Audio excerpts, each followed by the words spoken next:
You're listening to the 49 Carats Podcast, a 49ers Goldmine production with Stephanie Sanchez.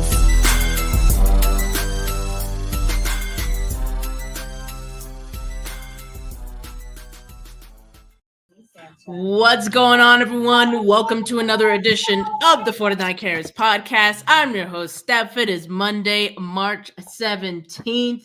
Another off-season Monday here with my Monday co-host, and we're getting a little echo from his side.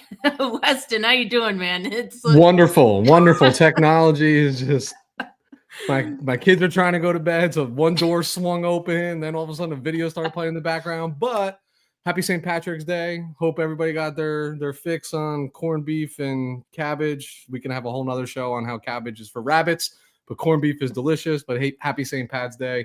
Happy to spend it with you, Steph. You're an Irish fella, Weston?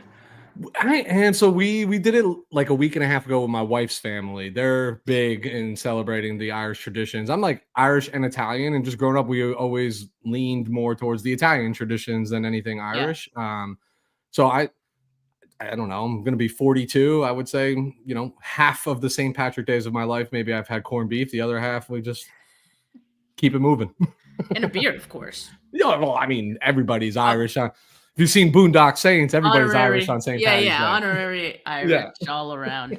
But Weston, what I was going to say before that is that it sounds like there's more going on at your place than there is for the 49ers. So, I mean, it's all right. It's all right. And that's hard to beat. that is hard to beat. We're definitely going to talk about the 49ers moves. I think when we spoke last week, free agency hadn't even opened yet. So a lot has happened around the NFL since then. Not so much for the 49ers, except like there's been a couple of moves. The question is like, what does it all mean, right? So the 49ers had released Kyle Juszczyk last week. And the whole rumor around that, which, I had mentioned a couple of times on this show, was like they were going to ask him to take a pay cut. When they released him, I figured, okay, he probably did not like that. He wasn't going to accept the pay cut, and he's on his way. Then there was the report of, he was going to take a visit to the Pittsburgh Steelers. That visit happened. Him and Kristen posted about it. It was mostly Kristen that they were there. He looks happy, although, people around here, Kittle, most notably, just seemed very sad by the news of Juice potentially leaving. But it wasn't long after that. It was like the next day that Kyle Juszczyk makes his return to the 49ers with a 2-year, $8 million deal. Of course, the 49ers still are responsible for whatever cap implications they had by releasing him. So they pay that as well as this new 2-year deal for Kyle Juszczyk. I mean, did this make sense to you, Weston? Because I was at a certain point, I was just like, you know what? I'm just going to pretend he was never released and just call it a day.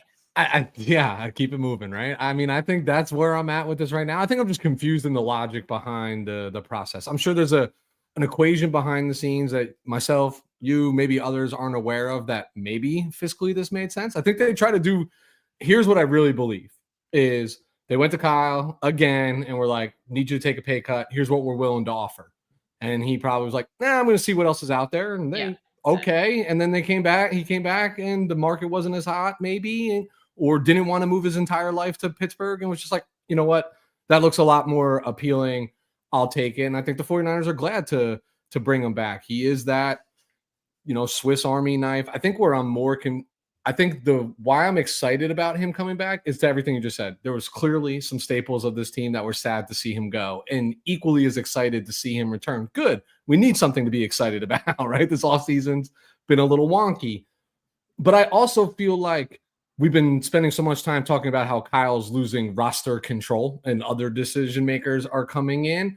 Well, we know Juice is a Shanahan guy, Juice is a Shanahan guy, and to even bring him back at an inflated salary of sorts, to me feels like, okay, there's still a little sway, still a little opportunity to get the piece if the argument is convincing enough. And I think there is a convincing enough argument to keep Kyle Juszczyk around. It's just a matter of I hope Steph, what we get from this is not same old juice utilization. Like, I'd like to see more juice utilization, meaning like, do we see different personnel, like 22 more often than we do? Does he touch the ball more often in the game? Because he's pretty dynamic with the ball in his hands for a fullback in that position. Except when he fumbles. I mean, listen, everybody puts the ball on the ground. Nobody's mistake free. We don't like to see it often, but we've seen him make spectacular catches over time. He's definitely a receiving threat. So I don't know. I'm going to choose to remain optimistic about it. But I, like you, I'm just residing on the fact, like, to me, he just never left. Like, it was just a dream of sorts, right? For 72 hours.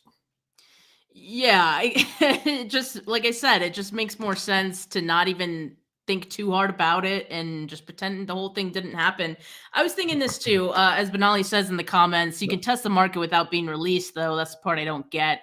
I think so. Like, if you look at other times that, players have been in similar situations, Eric Armstead being the more recent, and I have bad memory, Weston, so maybe you can help me out here. But wasn't he already kind of like testing the market before the 49ers actually had released him? And isn't that why or is that tampering? Like, because I'm like, I feel like they could have said, okay, like we'll kind of say you can be available for a trade or something like that, and just see what the interest is.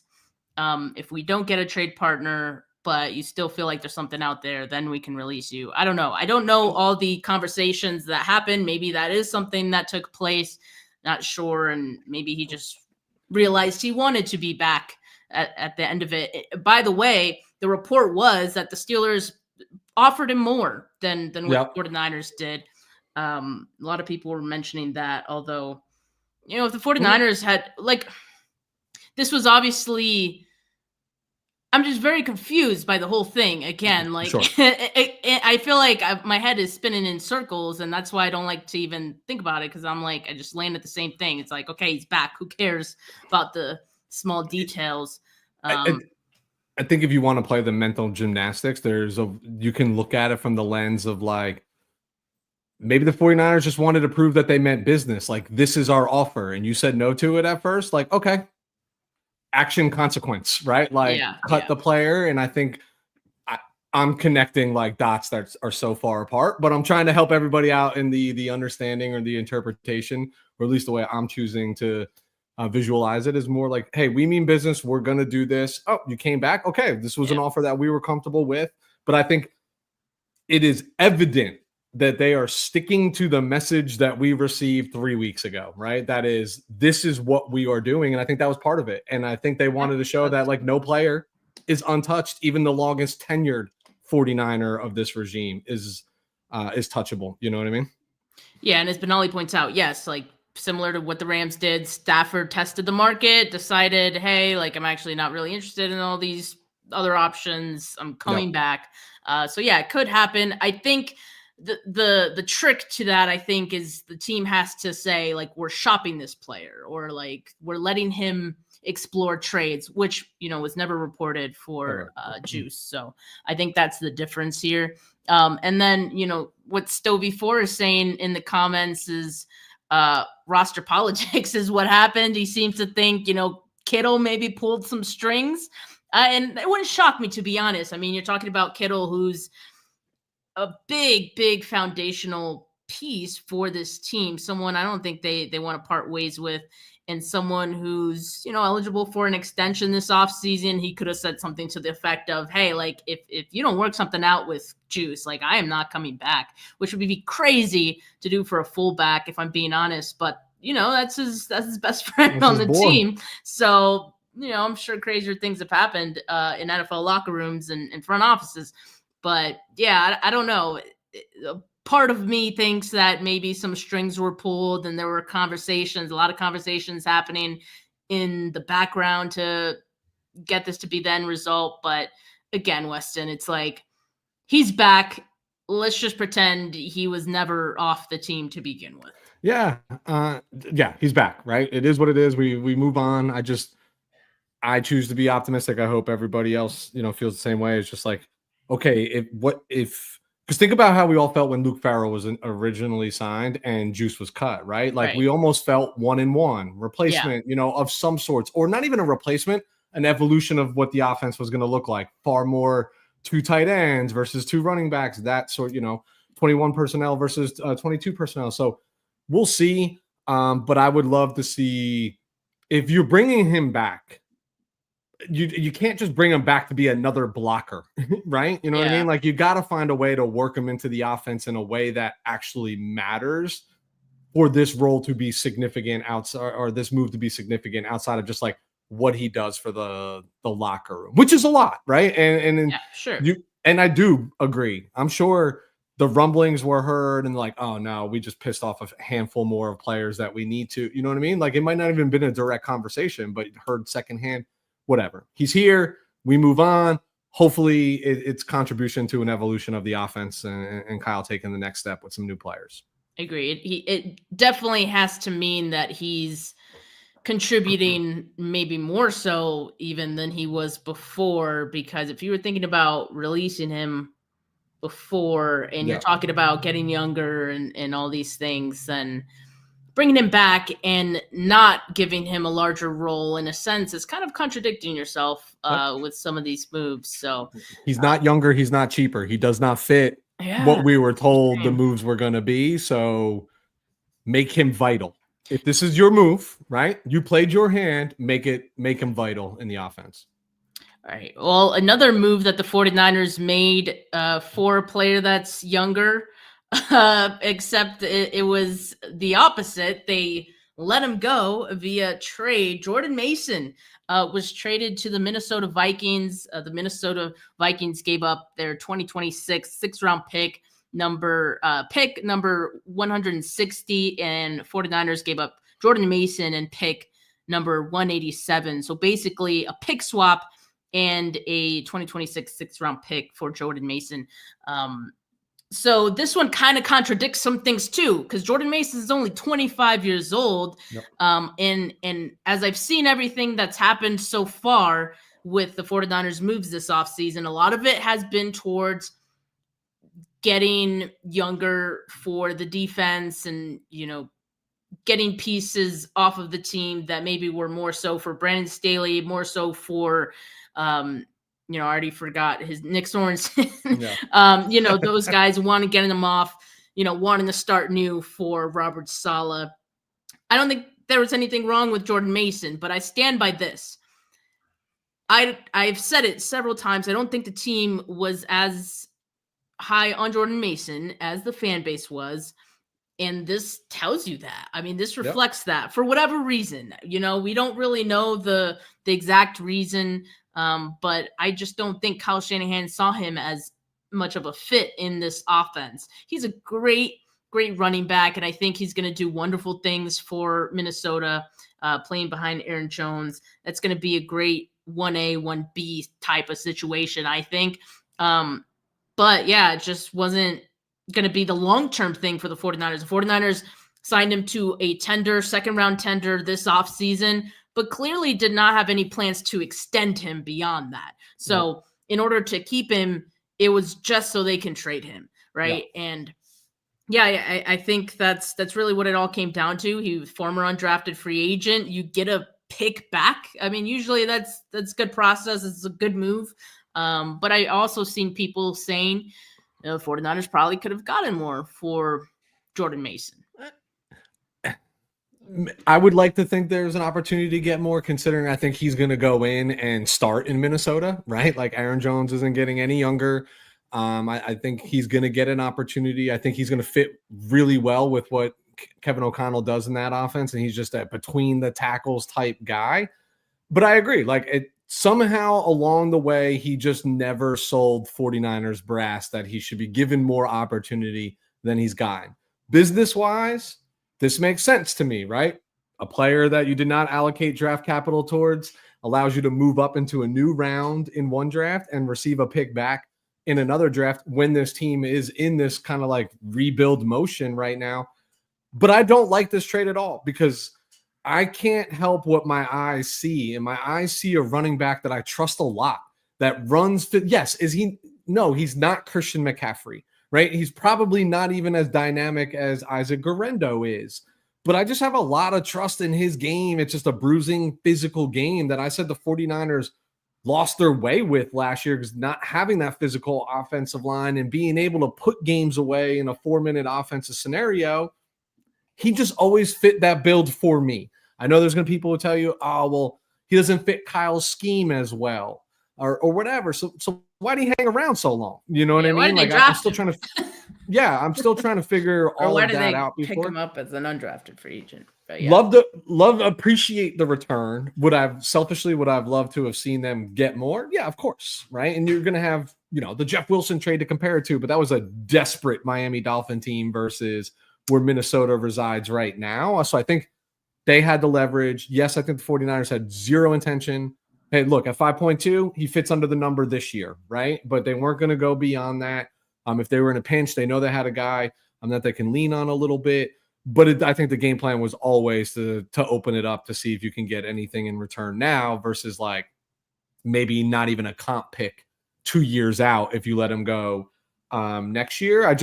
I personally don't love it. I was a big fan of Jordan Mason's game, but I understand he's just not as dynamic as some of the past Shanahan running backs that we have seen. And what I mean by that is catching the ball out of the backfield, right? Like he's not a big threat in that regard. And that's something that is a requirement to be a Shanahan running back. So I think that's where the miss is. I just like the guy, think he's humble, think he plays hard. He built a lot of trust in me as a fan, saying that I would be perfectly fine with the ball in this guy's hands, if Christian McCaffrey can't give it a go or whatever it might be. Yeah, I mean, the 49ers were very fortunate to have Jordan Mason last year. Leading the league in rushing through 5 weeks, I mean, he's a dog. He's a dog. And that's why I'm happy for him. I just know that he wasn't going to get that opportunity with the 49ers. Again, he also wasn't going to get extended. So like what you said, I'm glad they're at least getting something for him now while they could. We do talk about this team trading players or, wanting to trade players a year too late. Well, he would have only been under contract for this one season. So they would have let him go for nothing, after this year if they wanted to go that route. But that's not very smart. So they get something for him now. And while I feel they could have gotten more at the same time, it's like if they could have, don't you think they would have? So this is obviously the best offer that they got for Jordan Mason. And one reason for that, Weston, is probably because this draft class is expected to be so strong for running backs. And, one person who is salivating right now at the thought is Kyle Shanahan. And so right now, the 49ers have 4 running backs under contract for this season: Christian McCaffrey, Isaac Guerrero, Patrick Taylor Jr., Israel Abanikanda. Those 2 don't really change any plans for you. It's nice to have, but you'd be fine if they weren't on the team on the final 53-man roster at the same time. So you always feel like you can upgrade at those last 2 running back spots there. And this is the draft class to do it. So I do think that Kyle Shanahan is going to be getting the running back in this class. Probably will end up with 2. He'll probably draft one, and they'll probably pick one up at great value as an undrafted free agent, as they often do. So that's what I expect right now. And Weston, like you said before the show, you're like, he's going to draft one anyway. This one just kind of makes it easier to make that pitch, right? For sure. And now he's got leverage in making this pick. He was going to do it anyway. He's done it before. Yes, he has had success. His whole family has had success in taking that 6th round pick or later undrafted free agent running back and sending them to the Hall of Fame, right? A la Terrell Davis, right? These things have happened in this system and with this family before, and we've seen the burn from Mostert and Breida and other guys. So I have confidence in that. But now you gave Kyle the leverage to be like, now he can creep up earlier, and probably nobody's going to say anything, because if you're in the middle of this shift, right? If you're in this middle of this, your culture shift right now as your team, right? And changing players in the increments that they are, there's not a huge part of me that's confident that CMC is a part of this much longer. You know what I mean? So now he can use that to say, we need to go find that guy, right? Who's going to replace. And that is a compelling argument because you need to now replace a former offensive player of the year, which might mean, I mean, let's not get carried away, but if Ashton Genty's sitting there at 11, he might be like, that's the guy. That's the one I move that I got to make. Like, it opens up everything now, right? And that's a scary proposition.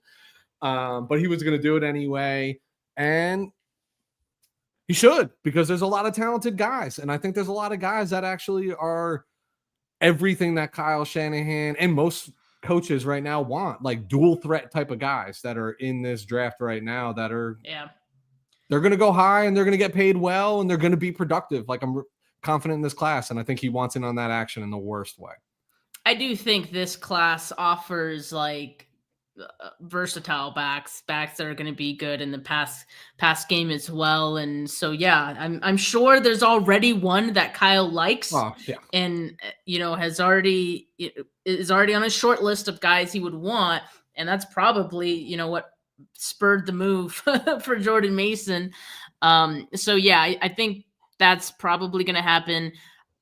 I would like it if it was on day 3 again, because like this class is so deep, like you can get good value, but like Kyle doesn't care about that. He's just going to go for the guy that he wants. But it's going to be day 2. I'm telling you. It's going to be day 2. It's going to be third round again. Yeah. He's had some misses. He's had some misses in the third round with some running backs. So hopefully if he gets someone, it is going to be that next level guy that makes you feel like you could eventually move on from Christian McCaffrey. I'm sure Jed wouldn't mind, you know, moving on from Christian McCaffrey and, you know, saving some future money on his books. But yeah, I think we can definitely expect that from Kyle Shanahan. So start watching some running backs, people. I did do my show on Friday with Wayne. We do our 49K draft club, right? So last Friday we were talking about linebackers, and we also talked about 2 or 3 running backs that we watched. I think it was 3. So if you guys are interested, check that out. Bashal Tutin was one of them, as well as Dylan Sampson, and who was the other guy? Quinshon Judkins, the guy from Ohio State. So yeah, draft crush. Make sure you guys check that one out. And I'll definitely be watching more running backs in, you know, the interim as well. Sampson's going to be a player in this league, and somebody's going to get a steal from him because he's going to be a day 3 pick. But he can play. He can play, and you saw how anemic Tennessee's offense was in the college playoffs when he couldn't be out on the field. So he's a difference maker, and somebody's going to get a good player out of there. He's not Alvin Kamara, but he's a player. Yeah. And you know, as Hines says, he really likes day 3 projected running backs and linebackers. Linebackers are super underrated in this class. So I think, again, you're probably going to end up being able to get a pretty good one on day 3, I think. And one of those guys that we watched on Friday was Teddy Buchanan from Cal. Like, I think he's going to be someone who you can get a little later in the draft. And, you know, there's other guys too. So there's going to be value. This is what's so crazy to me about the draft. And just like the mentality of the scouts and the front office of these teams is somebody like Buchanan, right? Or somebody like Sampson I was just talking about. Like, I firmly believe those 2 type of players are going to be difference makers in this league, right? And somebody's going to have them on their draft board as undraftable, or somebody's going to have them on their draft board as a day 3 player. And that's when they're going to get taken, but they're going to contribute. And within 2 or 3 years, they're going to perform like somebody who should have been drafted on day 1 or 2. And it's just like, and the conversation's already happening around that. So it's like, so why is he not valued as a day 1 or a day 2 player? I just don't understand the logic behind it. And this is what I love, because everybody's draft board is just so different. There's like no consensus on where, outside the top 15, 20 players, like there's no consensus on where these guys land. And sometimes even that is all over the place, because you got to think there's some teams who have some guys completely off their board for whatever reason. Like, teams have weird thresholds. Like, yeah, there's all kinds of things that changes. Every team has this different board, and you would be surprised how drastically different they could be. That's why we get those weird surprises every single year. But let's look at the 49ers draft picks as it stands right now, since they got an extra draft pick and that pick swap from the Vikings on the Jordan Mason trade. They now have several picks within the top 160 of this draft. So day one, obviously they have their first rounder. As it stands right now, March 17th, this could change, but as of right now, this is the first time that all 32 teams at this point in the offseason still has their original first round picks. Wow. So that's actually pretty interesting. On day two, the 49ers have their second round, number 43, third round, 75, third round, pick 100. And then on day three, fourth round, 113, fourth round, 138. They got 2 fifth rounds now. So they got fifth round, 147 and 160. So those are like the picks in the 160. You got seven picks, seven. The money rounds. 8 picks in the 160. So yeah, they started off with no fifths, and now they got 2. Now they got 3 7s, but no 6. So they got the 7th round, 227, 249, and 252. So I mean, they need all these picks. I'll just say that, because the defense, man. That's what scares me, though, Steph, is they need, in years past, we've seen the 49ers go into a draft with 10, 11 picks and confidently knew they weren't going to make all 10 of or 11 picks. They were probably going to maneuver around the board and either push those picks out or accumulate to slide up 3 or 4 spots, whatever it was to get their players, because there wasn't 11 spots to fill on a team. You know what I mean? With this roster, based on their lack of addition so far this offseason, they're going to need to use all 11 of those picks. So I don't foresee them. I know we want to optimistically say, like, hey, if there's a guy there and they're going to trade up 5, 6, 7, 10 slots, like, I don't think they do that. I think the only moves you see the 49ers make is slide back and accumulate, because I do believe this is the reset. And they're just fortunate enough to be able to do a reset with a few guys that are difference makers that are still under contract, or it's not all a loss. But this is 2017 and 2018 all over again, where it's like, build it back up, build a new core. I've heard about this core, build a new one, right? And I think that's what we're seeing. Which means that you are going to have to nail these picks, because there's going to be there will be less patience in my mind. There will be less patience this time around than when you originally took over this regime, 2017. You had a couple years to sort of build that up. Now I think, like, when you see what the Rams did in 2023, when you see what the Eagles did just last season, I think there's an expectation that, hey, you could do this and still be competitive. And I think that's going to be the expectation from Jed York, from Kyle Shanahan, from John Lynch. And so they're going to have to nail these picks. And as some of you guys are saying, KJ here, Luke Gifford, one of the free agent pickups for the 49ers, underrated linebacker. Stovey asking, are we still drafting a tight end? Of course, the 49ers brought in Luke Farrell as a tight end. He's getting paid pretty well for a TE2. So might signal that they see a larger role for him in this offense. And obviously they feel like he's worth it. And it could also signal that maybe they don't feel like they need to draft a tight end in this class, right? So that it gets interesting as well. Like we're saying, I think at this point, your biggest needs are defense. The offense, there's been some changes, but not enough, not any that are drastic enough, I think, to warrant you prioritizing any offensive players in this draft. I'm not saying they won't draft any offensive players. I'm just saying it won't be as big of a priority. I would agree with that. I think there's 2 points that I'd call out from that. One is there's this notion of, like, gotta nail the draft. In my belief, like, nailing the draft is, you're not going to bat 1,000. You're not going to hit on 11 out of 11. There's no way. But similar to how I felt last year and stuff, we talked about it at length leading up to the draft and even post-draft on your show, is last year the number was more like 3 or 4 contributors. They got to find 5 or 6, right? That play their way into the lineup. And then that is a really good draft, batting 500 plus on your picks for immediate contribution.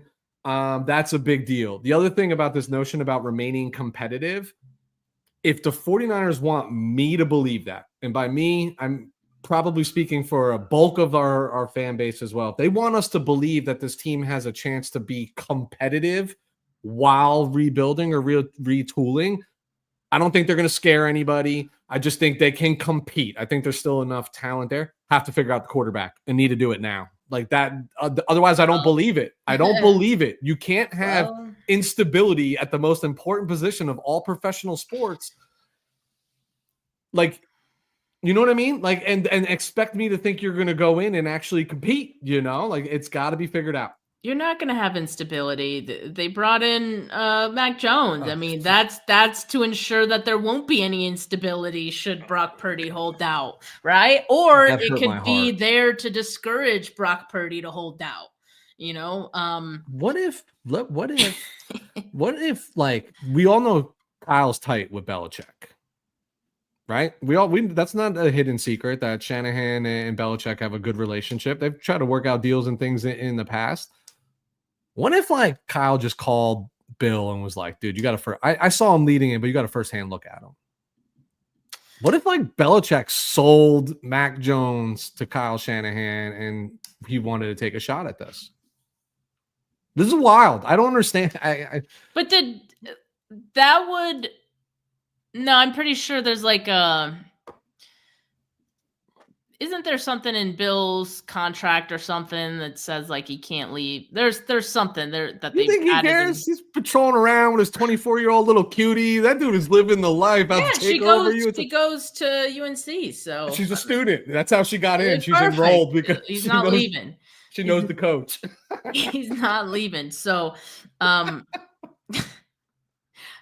yeah, I don't know. I mean, again, like I just think Mac Jones is a hedge. I don't think he's a threat to Brock Purdy. I just think he's there to make sure that should anything happen, should the unthinkable happen, they're safe. He's got a lot of Shanahan-esque traits. Oh, and the Shanahan pool is big. I'll say this. I feel more confident if Mac Jones needs to go into a game in this offense than I ever would if it was Sam Darnold, if it was Josh Dobbs, if it was Brandon Allen, if it was any of the people that we see. I do feel more confident in Mac Jones. I think he's been around the league a little bit. He's seen some things.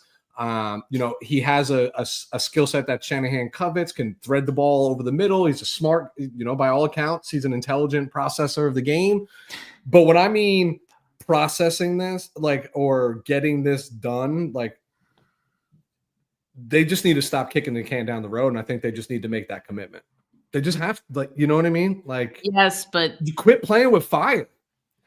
It's not getting any better anytime soon than what you already have in-house. That's the reality. It's the ones who are writing the check that are the ones playing hardball.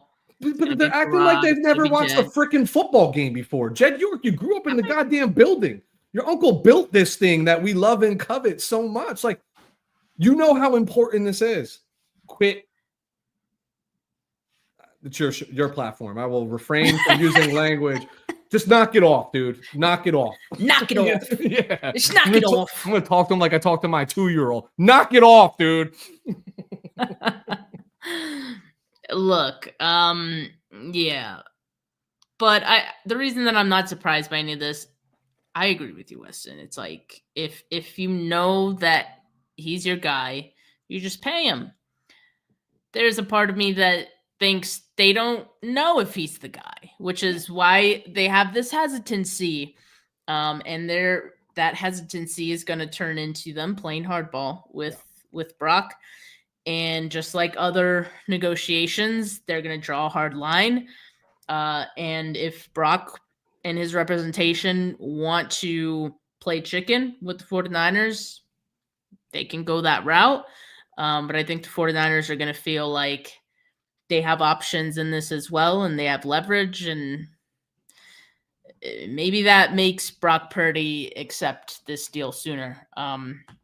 But yeah, those are just my thoughts. I'm just going off of what I think the 49ers what they're gonna do, how they're gonna botch this for sure. Like, because the truth is, like, Steph, we've talked about this all the time when the whole thing. I'm not comparing Brock Purdy to the elite quarterbacks in the NFL. I'm not, but he's an above average quarterback, and that's more than you can ask for in a lot of these leagues. And I'm not saying that you can't continue to look and find, and if you happen to bomb this season and find yourself in a position to take a guy, then you figure that out. You know what I mean? But like right now, look around the NFL, look at to what is probably maybe even available next draft. Because guess what? There's no guarantee that Arch Manning's coming out. So if you want to do the tank for Arch, any team, there's no guarantee that that's actually happening, right? That might be still 2 years removed. I just think you just got it. You got to get this done. You got to get this done. Quit fucking around. Sorry, I didn't mean to say that on your show, but like they just need to quit messing around. No, you're good, and yeah, I mean, I agree. Again, if you feel like that's the guy, then act like it. Right, put your money where your mouth is. Weston, one last topic that I want to discuss with you, and it has to do with Dre Greenlaw. Obviously, you know, one of the moves that happened this season, one of the departures for this season was Dre Greenlaw getting picked up by Denver, and you know. Obviously very sad for all of us. We were hoping the 49ers would have it work out. Now, I've seen a lot of people say as the final numbers of this contract have rolled in. A lot of people, you know, are like, why didn't the 49ers do this? They could have done this. I have thoughts on this, and I want to get your thoughts first. Okay. So the numbers look favorable, right? And make you question like, hey, you weren't willing to pony that up for a homegrown guy, right? That kind of feels like a heartbeat to this defense, and it clearly looks different when he's on. I think the reality is I think Dre wanted to move on, right? I don't think this had this little to do with money. I think he and his people are not dummies, right? They're probably looking around being like, this, they're purging. We want to be part of an ascension, you know what I mean? Not part of a purge. And he wants a shot. And you know what? Yeah. Feels pretty true because where he's going to get that shot, right? Like it aligns specifically to what we've been hearing the entire time. I don't think this was about the money. I also don't think it's Dre having hard feelings or any bitterness towards I just think, look, we all talk about it like, change is a hard thing, right? And sometimes, yes, it is easier to like stay the status quo. I think Dre is betting on him. Good for him for doing that. And that's it. I don't think there's anything else to read between the lines. The math was there. I mean, I'm reading an article right now that's up that say that the 49ers were putting the full court press even after the contract was released to try to get him back. So they valued him. I think this is Dre just saying, I want my opportunity, and that's more than fair because he's earned it. He's earned it, but you're not going to get it playing next to All-Pro Fred. Sorry, you know what I mean? Yeah, exactly. And I just saw this too. The Niners were trying to get back. I'm going to play the clip here. It's from Adam Schefter on Altitude Sports, talking about this. This is dropped. Going to play it.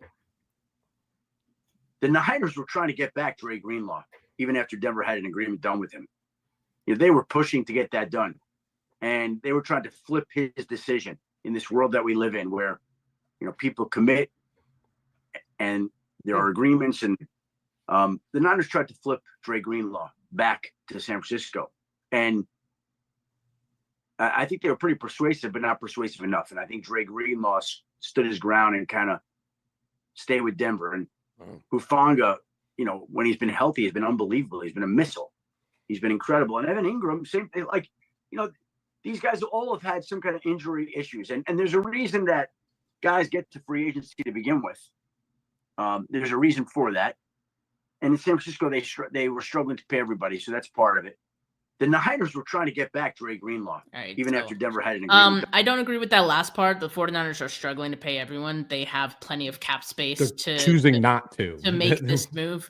But you're right, Weston. They are choosing not to, but I think that's not true for everyone. Not true. As for Dre Greenlaw, that is definitely not the case. The 49ers wanted him back. They tried like hell to bring him back. Players have a choice in all of this as well, and obviously Greenlaw decided that the Broncos at this time was the best place for him to be that LB1. That's what For he sure. wants to be. He was never going to be that in San Francisco with Fred Warner here. So, you got to respect that. I'm just tired of that narrative of like, what are the 49ers doing? Why didn't they do this? Like, we don't know everything. And it is very frustrating.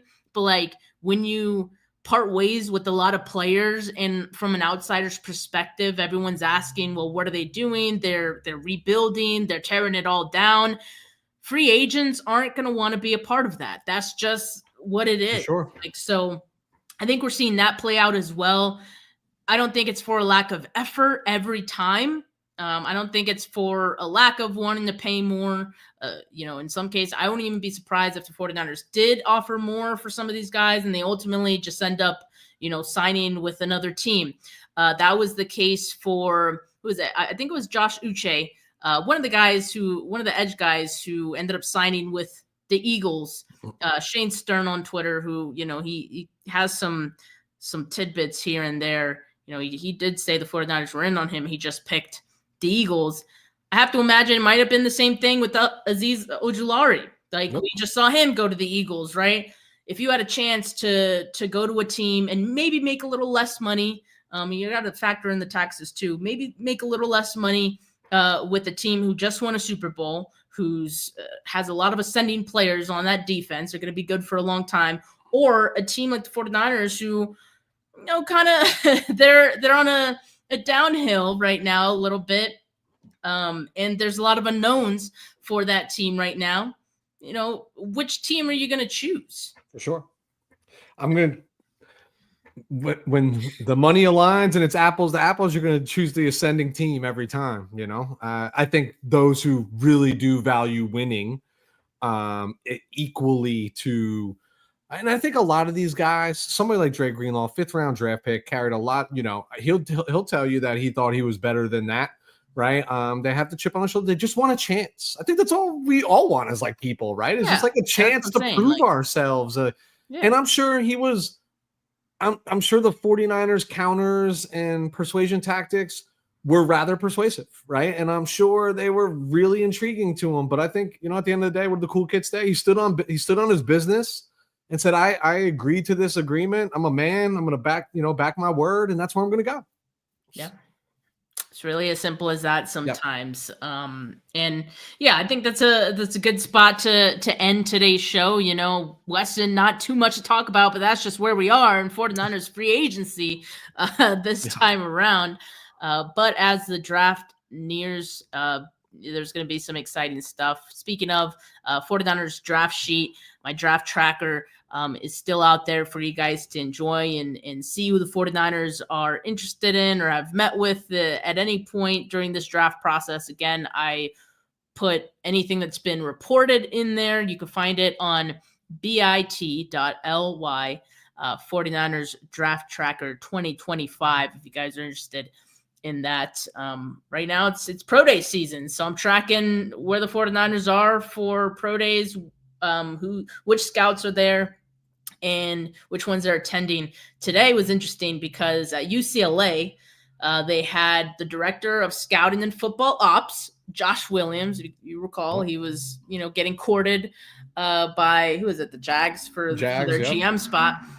He was at UCLA's pro day, as well as the director of college scouting, Dominic DeCiccio, or I don't know how to pronounce that, but it's Italian. Maybe you can help me out there, Weston. No. Too many vowels. Too many vowels. Okay. Yeah, but no, both of those guys being there is definitely notable. A player from UCLA that has been reported along with the Niners quite some time has been Femi Oladejo, the edge rusher from UCLA. So bring him home. Could be that they're keeping an eye on him or another UCLA player as well, but definitely notable. So yeah, keep it locked on that. Appreciate all you guys that tuned in, that kept the live chat popping. Make sure you like this video. Make sure you subscribe to the channel if you haven't yet. Not just my channel, but Weston's as well. Island 49. So make sure you guys do that. Audio listeners, leave a rating, leave a review. But for now, folks, have a good rest of your Monday. Peace.